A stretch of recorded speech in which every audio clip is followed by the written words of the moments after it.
What's up, everybody? This is your boy Thirsty Jack, and this is another installment for Thirsty for Wrestling.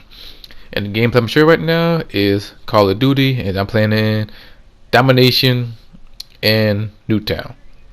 And the topic I'm going to discuss is AJ Styles. Now, in the previous video, I've talked about AJ Styles, NXT, what we're gonna do with AJ Styles, what such. But you got AJ Styles in WWE. There you go.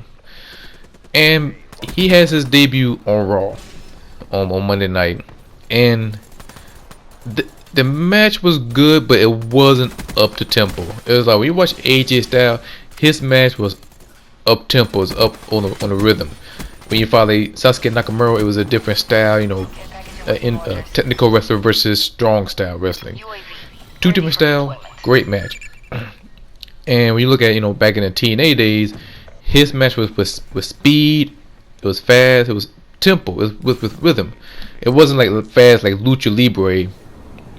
We look at Triple A or Lucha Underground, but AJ Styles is kind of between the two, but mostly up tempo kind of guy. Well, I watched him against Chris Jericho, and that match was slowed down. It was dumbed down. It was not AJ Styles' fault. We can't put the blame on AJ Styles, like not even 1%. It was like that's not his fault. I'm blaming on WWE on that part because they could let AJ Styles let loose and let's do his thing, just like what people do in NXT. Let loose and let do their things. Either want to do a strong stiff style or just do a straight up fast paced match with up tempo. But with AJ Styles, his match was a little bit slow. It like slowed down, and something was a little bit off. Like I said, it wasn't AJ Styles' fault. AJ Styles put on debut on Raw, put his name up, and he still got big pop before and after the match. And another thing I did not like is they keep on teasing with the style clash. It's like he might as well do the style clash or let him do it because we've seen it before. And I look up other people. I look up other YouTubers and talk about all the other podcasts talk about they like the idea of making him tease the style clash because they rarely seen it in WWE.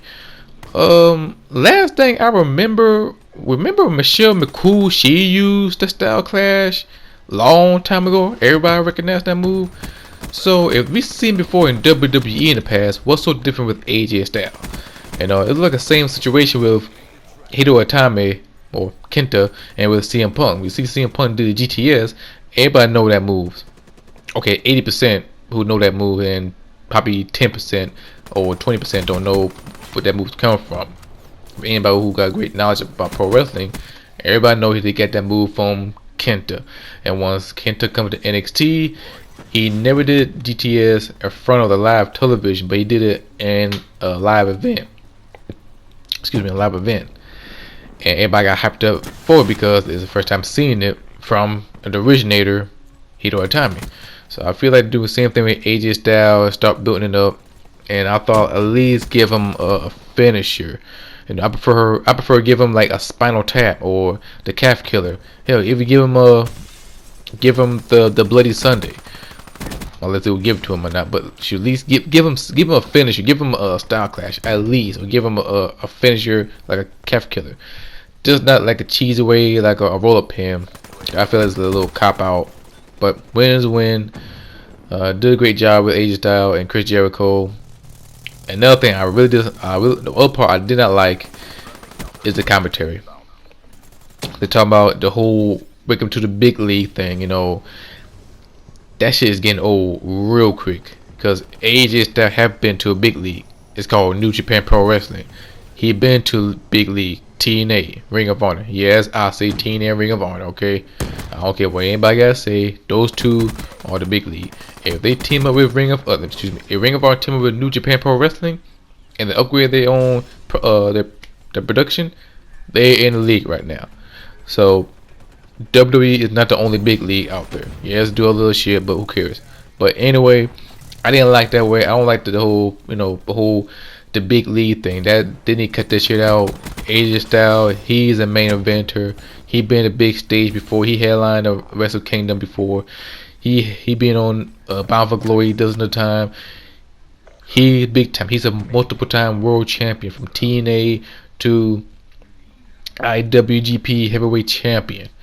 So to me, he's a main eventer. But the whole big league thing, I hate it. I hate the whole thing. They even talk about with Sting, where he come from TNA slash WCW, he come to WWE and talk about breaking to the big pot. That shit is getting old.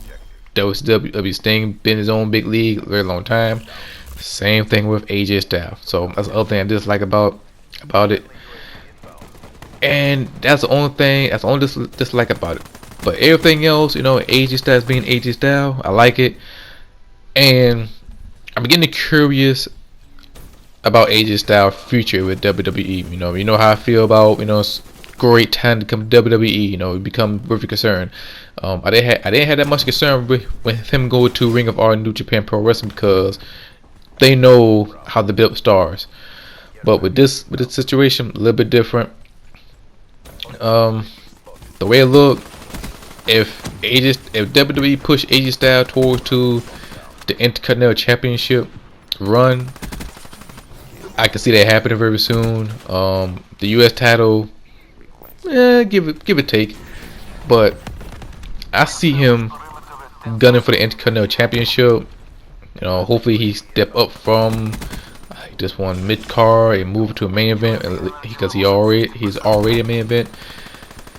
I see him win the Intercontinental Championship, maybe at WrestleMania, or him winning the Andre Giant Memorial Battle Royale. But that's I can't see him doing that one. But I can see him being a part of Fastlane pay-per-view, move over to WrestleMania, win his first title, and then maybe skyrocket to Money in the Bank tournament or ladder match and win that one, and maybe possibly hold the world championship. But that's a far fetch. But I think he'll move up to a bigger feud, build him up as an Intercontinental Championship runner, and that's what I think of. He'll gun for that title. We see him gunning for the IWGP Intercontinental Championship in a very big way. I wish he stayed a little bit longer and try to gun for that title once again, but he moved to WWE. But I think that's what I see from AJ Styles in the future. Push up from the upper mid card to the main event sometime around spring, fast forward to summer, and take it from there. And that's where I see it. And another thing from AJ Styles, his debut for Raw, and what I thought about it. Also, I like The Rock. That's the other time I'm gonna bring up too. The Rock and on Raw, I enjoyed it. The Rock came out with a promo. My favorite part when he talked to the Big Show, talking about the winner of the Royal Rumble will earn the spot for the Mummy Return and the Scorpion King. And seeing Big Show starting to cry, that was funny. that was funny. And him hitting on Lana, that was awesome too. Also talking about doing the mustache ride, that was kind of pretty funny. And the New Day, I love the New Day at first. Kind of pretty much up in the air until everything come to full picture. I like them from the jump. So. And just like I said, other podcasts they talk about it and they dislike the New Day. I'm gonna say this: fuck them. I don't care about that. The New Day and The Rock, that was awesome. That was golden. They both gelled together. It made for each other, to be honest. And New Day did a phenomenal job with the promo. It was funny. I never laughed so hard between The Rock and the New Day. And the other side note, before the New Day come out, The Rock talked to these three impersonators.